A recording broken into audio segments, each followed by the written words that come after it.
J'adore l'eau. Dans Dans 20-30 ans, il 20-30 n'y ans, aura il n'y aura plus. plus.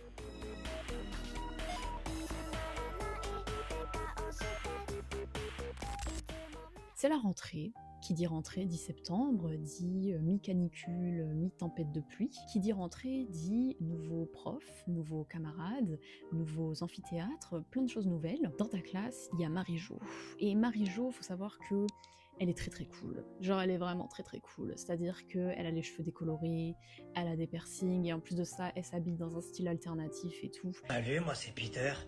Ça te dirait d'aller au cinéma avec moi? Te dis que cette meuf est absolument trop stylée et que t'aimerais trop être amie avec cette fille-là parce que ça tombe bien puisque toi aussi tu t'habilles avec un style alternatif et tu aimerais bien avoir des amis avec lesquels ça match. Tu décides de sauter le pas. Voilà, tu prends ton courage à deux mains, tu vas la voir et puis tu t'assois à côté d'elle. Ça match bien, ça match même extrêmement bien et le feeling passe tellement bien qu'elle commence à te présenter à son groupe d'amis qui sont eux aussi alternatifs. Tout va bien dans le meilleur des mondes et toi tu te dis que c'est le début d'une nouvelle et grande amitié et tu as hâte en fait de savoir où est-ce que ça va te mener. Tu sais pas pourquoi, mais il y a un moment où le feeling est un peu off.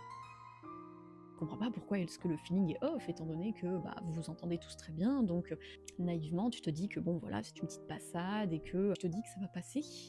Et puis un jour, tu passais une bonne journée, tu entendais les petits oiseaux, il faisait beau dehors, enfin bref, tu te levais du bon pied. Tu apprends, par l'ami d'un ami d'un ami de l'ami, que Marie-Jo et tout son petit groupe d'amis, qui normalement étaient censés être tes amis aussi, parlent dans ton dos, voilà, et qui disent qu'en gros, tu sens mauvais, que tu es bizarre, et collectionner les cartes Pokémon à ton âge, c'est quand même un peu bizarre.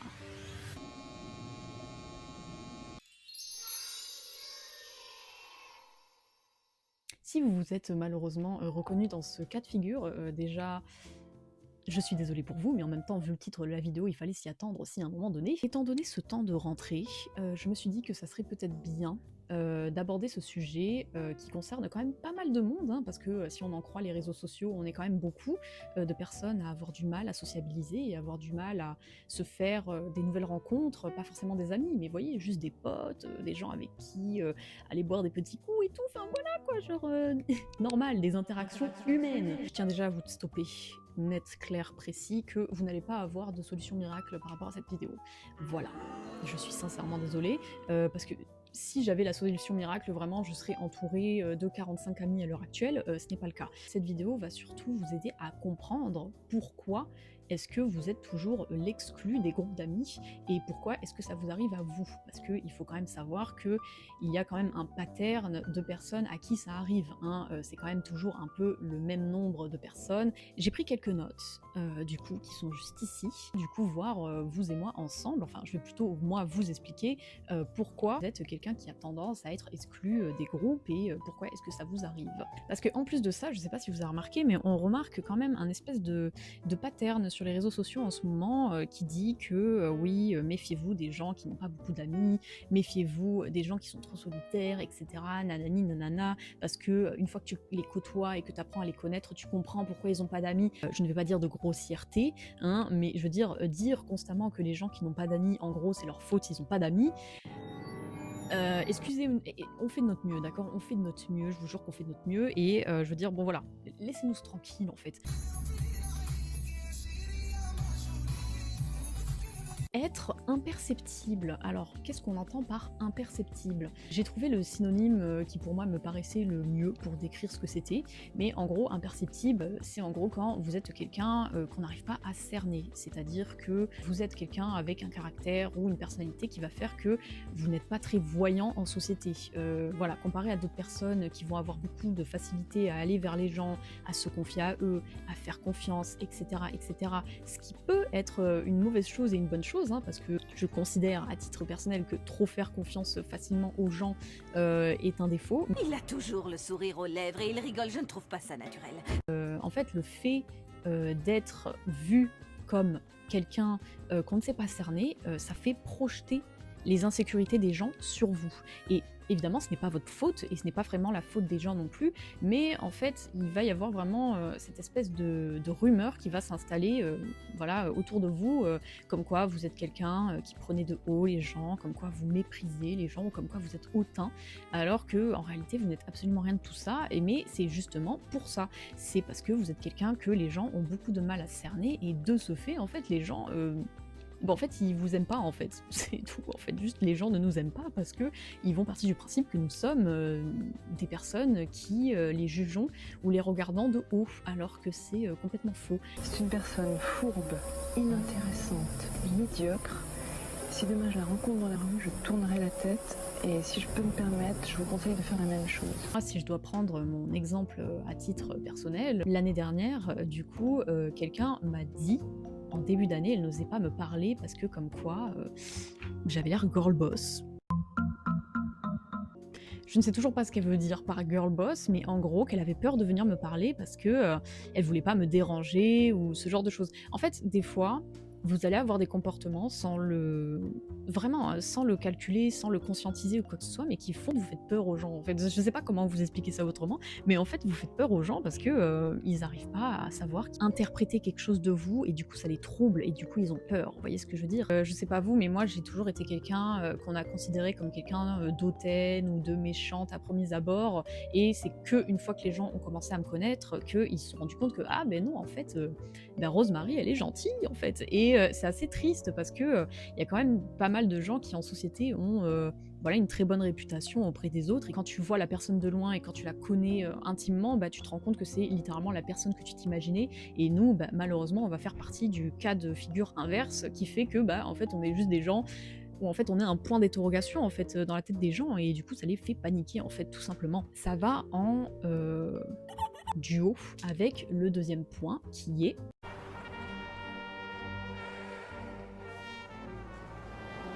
ne pas sourire.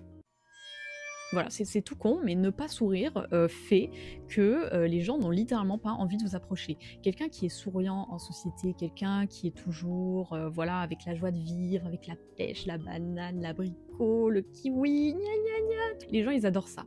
Les gens, ils adorent ça. Et puis, si vous côtoyez voilà, le monde du travail ou le monde des études, vous vous rendez compte que bah, plus on avance dans l'adulthood, comme on dit ça, plus on avance dans une hypocrisie certaine et sévère, une hypocrisie aiguë même entre les individus. Ce qui fait qu'en fait, quand vous n'êtes pas quelqu'un qui est tout le temps comme ça, c'est-à-dire qui sourit et qui... Oui, moi j'ai passé un très bon week-end, c'était absolument sublime. Je suis allée boire un verre avec mon papa au bar. Et ben en fait, les gens n'ont pas envie de vous approcher encore une fois. En fait, on fait pas exprès de ne pas sourire. En fait, je sais pas comment expliquer ça aux gens. Vous êtes probablement quelqu'un qui ne souriez pas parce que juste vous êtes comme ça et parce que vous montrez vos émotions positives d'une autre manière, en fait. Et tellement de gens qui ont des problèmes avec ça, je vous jure, moi, le nombre de fois où on m'a reproché le fait de ne pas sourire parce que, oui, mais...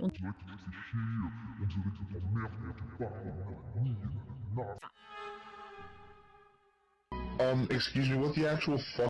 Juste, je n'ai pas souri, en fait, c'est tout, hein, genre tranquille, hein, tranquille bébé, voilà, ça va bien se passer. Le fait de ne pas sourire est vraiment signifie quelque chose de très grand dans la tête des gens, et signifie qu'en gros, vous vous faites chier, et qu'en gros, vous êtes malheureux, et les gens n'aiment pas les gens malheureux en société, hein, voilà. Hein, si tu es malheureux, arrête, voilà, comme a dit Théo Babac, si tu es triste, arrête. Être introverti ou être timide. Alors, vous pouvez être introverti et timide, hein, ça va littéralement ensemble, mais il y a aussi des gens qui sont introvertis qui ne sont pas forcément timides, c'est pour ça que j'ai mis les deux. Qu'est-ce qu'être introverti? Être introverti, si vous êtes comme moi, c'est en fait quelqu'un qui va gérer ses batteries sociales en passant la plupart de son temps seul. Alors, ça ne veut pas dire que donc du coup, ce ne sont pas des personnes qui n'ont pas d'amis ou qui n'ont pas d'interaction sociale, ça veut juste dire que, voilà, si demain on sort en soirée, je ne sais pas, au centre-ville, etc., et ben le lendemain et le surlendemain, on va avoir besoin de rester seul parce qu'on aura fait trop d'interactions humaines d'un coup et ça nous aura épuisé. Et les gens introvertis, du coup, tendent à être des personnes qui sont relativement assez solitaires. Mais on n'est pas solitaire par choix, mais en même temps par choix aussi, parce que il y a des fois où on a vraiment profondément envie d'être seul, et la plupart du temps, les introvertis, la solitude n'est pas quelque chose qui nous gêne, mais ça peut poser problème dans la tête des gens aussi. Je vais prendre un cas de figure à moi. Il y avait des gens dans mon bahut qui m'avaient à un moment donné proposé d'aller prendre des verres au centre-ville, etc., etc. Et à ce moment-là, j'étais fatiguée, et en plus de ça, j'avais des devoirs. Donc je leur ai dit, non, désolé, excusez-moi, mais j'ai des devoirs, je suis fatiguée, donc je vais rentrer chez moi, tout simplement. Ils m'ont proposé, je pense, 2 ou 3 fois, et les 2 ou 3 fois, j'ai décliné pour les mêmes raisons. Et en plus de ça, quand je dis que j'avais des devoirs ou que j'étais fatiguée, c'était pas une excuse, hein. C'est-à-dire, j'avais vraiment des devoirs, j'avais vraiment du travail à faire, et en plus de ça, j'étais fatiguée du fait d'avoir du travail à faire, en fait, enfin, comme tous les étudiants, en fait. À un moment donné, ils ont juste arrêté de me proposer, et il n'y a pas de souci, en fait, hein, voilà, vous faites ce que vous voulez, vous m'invitez pas, c'est pas mon problème. Le truc, c'est que depuis, ces gens-là rasent les murs quand je les croise à mon bahut. Je pense qu'en fait, dans leur tête, le fait d'avoir décliné une fois, de leur avoir dit non, excusez-moi, je ne veux pas aller au bar avec vous parce que voilà, je suis fatiguée, je veux rentrer chez moi et j'ai des devoirs. Et dans leur tête, je pense qu'ils ont pris ça comme si je les aimais pas ou comme si je les détestais, etc. Alors que ça n'a rien à voir. C'est tout simplement que j'ai besoin d'être chez moi et que donc du coup, si je vais au bar et qu'ensuite je rentre chez moi et qu'après je fais mes devoirs et que en fait ça fait trop. En fait ça fait trop et j'ai besoin de me recharger pour pouvoir rester saine mentalement en fait. Voilà, parce que sinon ça va pas très bien en fait. Le fait d'être introverti peut poser problème, et si vous êtes et que vous avez le malheur d'être timide par-dessus, c'est encore pire. Parce que du coup, les gens qui sont timides, ce sont des gens qui ont peur de parler aux gens parce qu'ils sont timides, en fait, tout simplement. Et ça va avec l'anxiété, en fait, hein. Si vous développez ces 3 trucs réunis, autant vous dire que les relations sociales, ça va être très compliqué. Les gens ont un très sérieux problème avec le fait d'accepter que des gens ont besoin de rester seuls, parce que la vérité, c'est que beaucoup de gens sont effrayés par la solitude en société. Du coup, ça donne naissance à ce genre de comportement qui est que si tu restes seul, ça veut dire que tu es forcément bizarre ou que tu détestes forcément ces personnes-là, parce que c'est vu comme pas normal, entre grosses guillemets, de rester seul chez soi ou de faire des choses seul, en fait.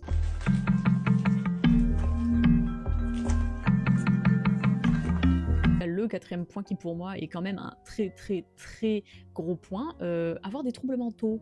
Souffre de troubles Voilà, mentaux. je dis avoir des troubles mentaux, je vais en citer 3 parce que pour moi c'est ceux qui sont les plus fréquents, mais vous pouvez avoir totalement d'autres types de maladies ou de troubles mentaux, comme par exemple la bipolarité, la schizophrénie, etc., etc., qui vont évidemment beaucoup fausser vos relations sociales, étant donné que un trouble mental, quel qu'il soit, ça fausse toutes tes relations, en fait, ça fausse l'entièreté de ta personne, etc. Et bref, vous inquiétez pas, on est ensemble. Si vous êtes une personne qui a des tendances dépressives, des tendances anxieuses, ou qui est personne neurodivergente, eh bien, vous allez avoir énormément de problèmes à sociabiliser. Et ce, même si vous masquez la chose, voilà, je le répète, même si vous masquez vos troubles mentaux, ça se verra forcément à un moment donné, parce que les gens ont été conditionnés à repérer la différence, en fait, chez les gens, en fait, tout simplement. On pourrait croire qu'en fait, voilà, les dépressifs, on n'a qu'à aller dehors, on n'a qu'à sourire à la vie, et qu'on n'a qu'à, je sais pas, trouver des choses à faire dans notre vie, dans notre existence, etc., pour aller mieux. En fait, le truc, c'est que, comme je l'ai dit, même si vous masquez,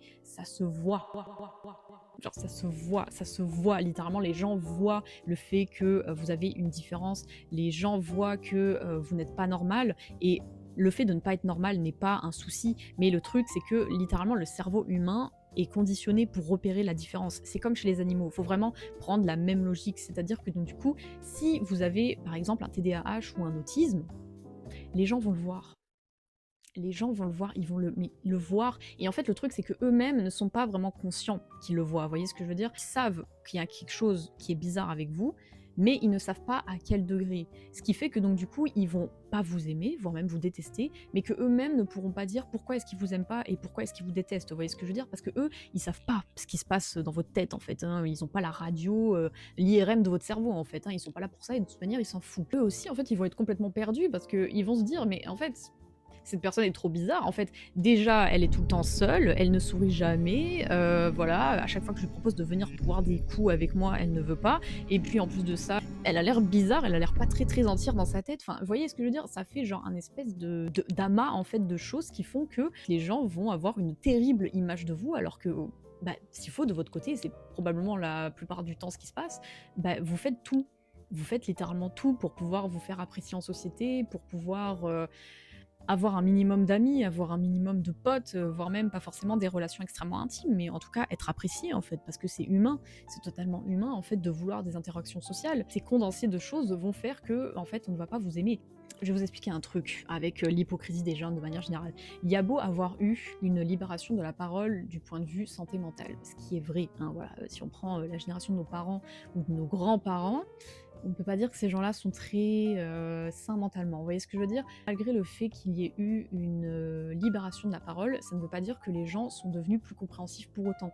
Les gens sont au courant qu'il y a des gens avec des troubles psychiques dans la société. Les gens sont au courant que pas tout le monde est sain mentalement et que pas tout le monde a une vie normale en fait dans sa tête, dans son esprit. Mais ça ne veut pas dire que donc du coup les gens sont devenus voilà, we are the world, we are the children. Vous voyez ce que je veux dire? Ils trouvent quand même toujours ça bizarre, en fait, hein. Ils trouvent quand même toujours ça bizarre. Et en fait, le truc, c'est que pour ce qui est de la dépression, de l'anxiété ou des neurodivergences de manière générale, les gens, en fait, quand ils ne le sont pas, ils trouvent ça juste en mode un truc un peu bizarre vite fait, ils prennent ça un peu de haut, vous voyez ce que je veux dire? C'est-à-dire que, vous voyez, on a souvent entendu cette espèce de truc qui dit que les dépressifs sont juste des personnes qui ont la flemme en fait, on va dire ça aussi des personnes anxieuses, et puis les personnes autistes ou TDAH, un peu pareil en fait. Et du coup, ça va fausser les interactions sociales encore une fois en fait. C'est assez déprimant parce que évidemment, quand tu es quelqu'un qui souffre déjà de choses psychiques, quand tu es face à des gens qui te rejettent alors que toi, tu fais au mieux pour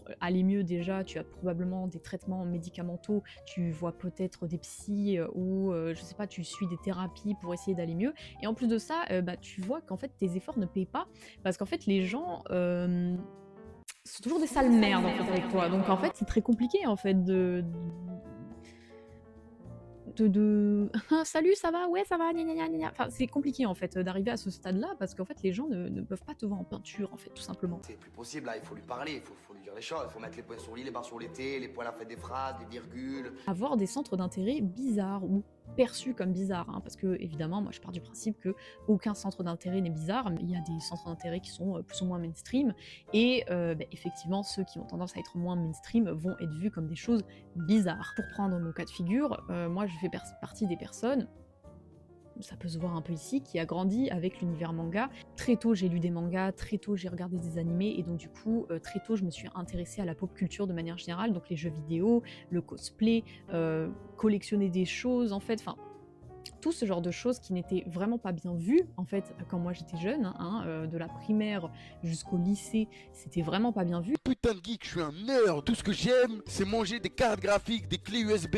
Post 2020, 2021, etc. pour que les gens commencent à lire des mangas et à voir des animés, pour qu'ils se rendent compte que en fait c'est plutôt sympa les animés et les mangas, moi aussi je vais en acheter maintenant et les regarder, haha. Non, c'est quelque chose qui est extrêmement normalisé, et c'est pas quelque chose de négatif que ça soit normalisé, au contraire, mais le truc c'est que nous de l'autre côté, on a grandi en étant des gens marginalisés, entre gros guillemets, sachant qu'il y avait quand même un racisme qui était extrêmement ambiant à cette époque-là. Je lisais des mangas où quand il y avait d'autres personnes qui écoutaient de la K-pop, venaient te voir, ça veut te dire ouais, des trucs de chinois, je ne sais pas quoi. Enfin, les gens étaient complètement malades.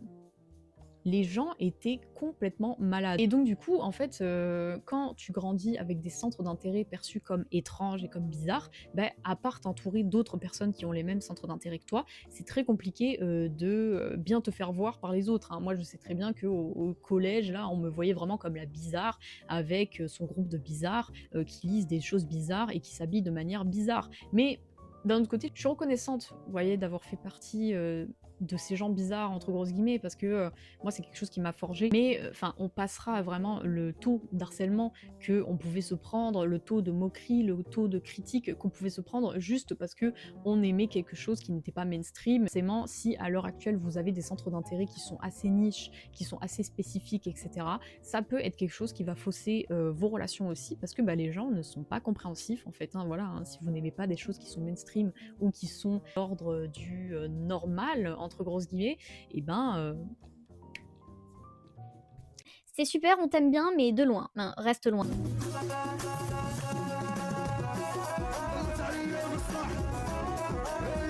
Et le dernier point que j'ai pu trouver, c'est le fait de ne pas beaucoup parler. Mais il y a aussi l'extrême inverse qui est le fait de beaucoup parler aussi. En fait, il y a tantôt des gens qui ne parlent pas beaucoup ça va être un peu mon cas, hein. Quand on est entouré de beaucoup de personnes, on va pas beaucoup parler, on va pas beaucoup se mettre en lumière, on va laisser les autres se mettre en lumière, parce que nous, ça nous intéresse pas en fait d'avoir la lumière, parce que justement ça nous angoisse, et qu'on a tellement l'habitude de nous voir comme des bizarres et comme des exclus, que bah, du coup forcément, quand on a la lumière sur nous, ça nous fait que paniquer, et la panique, chez certaines personnes, peut créer le fait de beaucoup parler. J'ai parlé avec un pote à moi, qui en fait réunit beaucoup des caractéristiques que j'ai citées précédemment, mais qui par contre, lui, est quelqu'un qui parle beaucoup, parce que dans sa tête à lui, s'il parle beaucoup, les autres l'apprécieront en fait, alors qu'à l'inverse, s'il ne parle pas, bah, les gens vont le trouver bizarre. En fait, les gens n'aiment ni l'un ni l'autre, voilà, c'est-à-dire que si tu parles beaucoup, t'es casse-couille, voilà, juste arrête de parler un peu s'il te plaît, là tu nous gênes un peu, voilà, ce serait bien si tu baissais le volume. Puis si tu parles pas beaucoup, c'est Ah mais putain, tu parles pas beaucoup, ah t'es vachement bavarde comme personne, ha ha ha ha. en fait, les gens ne sont jamais satisfaits. Comment est-ce que vous expliquez le fait que, en gros, en société, on doit parler mais pas beaucoup, qu'on doit avoir des centres d'intérêt spécifiques mais pas trop non plus, qu'on doit être concerné par notre santé mentale mais pas trop, va faire un tour là-bas, prends des médicaments, va en HP, mais là tu nous saoules, tu dois sourire mais pas beaucoup. Enfin, en fait, ça n'a absolument aucun sens, en fait. On te demande d'être l'un et puis l'autre, et puis ni l'un ni l'autre, en fait. Vous pouvez filmer, je me flingue. Bah, bien souvent, en fait, on se retrouve au pied du mur parce qu'on ne sait plus quoi faire. Genre, on ne sait littéralement plus quoi faire. Et pour mon cas à moi, je fais pas cette vidéo pour me plaindre ou quoi que ce soit, hein. Vraiment, je fais cette vidéo parce que je pense que ça pourrait peut-être permettre à certaines personnes, voilà, de se sentir un peu moins seules, en fait. Par exemple, ça fait 3 ans, presque 4, que j'ai déménagé dans la ville à laquelle je suis. J'ai déménagé ici, en fait, pour faire mes études, hein, comme beaucoup d'étudiants. En fait, je ne me suis pas fait d'amis, en fait, hein, depuis. Et c'est pas la fin du monde. Vous voyez, moi, j'ai la chance d'avoir des amis, de très bons amis, hein, voilà, qui regarderont cette vidéo. Merci les copains. C'est quand même assez déprimant parce que quand je fais le comparatif avec d'autres personnes autour de moi, ou avec d'autres amis ou d'autres connaissances autour de moi, bah, ils n'ont pas vraiment de difficulté en fait avec le fait de sociabiliser avec d'autres gens, etc. Alors que moi, je me suis tellement forcée à essayer de rentrer dans des groupes, à essayer de voilà, sociabiliser avec j'ai des potes en fait, tout simplement, que en fait, à un certain stade, en fait, tu ne sais juste plus quoi faire parce qu'en fait, les critères qu'on te demande d'atteindre pour que tu sois quelqu'un qui ait beaucoup d'amis et pour que tu sois quelqu'un qui soit appréciable en société, c'est tout simplement insane, genre c'est absolument irréalisable en fait. Parce que moi, par exemple, à un moment donné, je pensais que mon problème, et ça c'est quand même un conseil, s'il y a bien un conseil que vous devez retenir de cette vidéo, c'est celui-là, n'allez pas sociabiliser dans des groupes qui sont déjà créés.